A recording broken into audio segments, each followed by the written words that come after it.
Kakatapos nga lang po ng weigh-in ni Naoya Inoue at Marlon Tapales. Na-impress po tayo sa physique ni Naoya Inoue. Kapansin-pansin na mas maganda ang conditioning niya ngayon kumpara sa laban niya kay Fulton. Pero mas nagulat po tayo sa physique ni Marlon Tapales.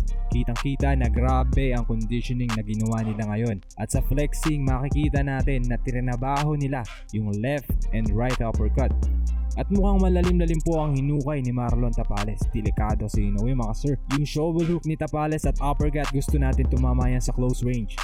At sa physique naman po ni Inoue, makikita na nag-improve yung bicep at tricep niya. Mukhang tinrabaho yung left hook. Sa lower extremities naman ni Inoue, laging mas lamang siya. Expect pa rin natin yung speed jobs ni Inoue dahil dyan. Walang bago doon mga sir. Solid din yung lower extremities ni Tapales, lalo na yung calves niya. Sa rehydration naman, mas mukhang hydrated po si Inoue. Siguro dahil 1 kilo lang binawas niya mula kahapon. Tapales medyo dehydrated ng konti pero walang dapat ipag-alala. Normal po yan, ibig sabihin mas gutom yung katawan ni Tapales sa tubig at nutrisyon pagkatapos ng weigh-in. Makikita natin na mas malaki si Tapales bukas sa oras ng laban. At dahil sa Japan ang laban, sana po hindi ramen ang tirahin ni Tapales para sa hydration niya. Sana makapagluto po sila ng tinola. May sapat na gulay, protina at fats. Manny Pacquiao style po yan sa kanyang recovery. Very respectful naman po ang dalawa sa weigh-in nila kahapon.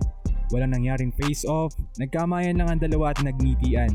Para silang dalawang sasabunging manok na pinagtabi pero bukas pa ang laban. Very respectful pa rin ang dalawa despite the intensity. Parehong professional mga sir. Body language makikita natin na mas gigil si Tapales. Pero makikita natin na mas ramdam ni Tapales yung tension dito. Maraming beses niyang pinipisil yung belt niya kumpara kay Inoue na nakarelax lang.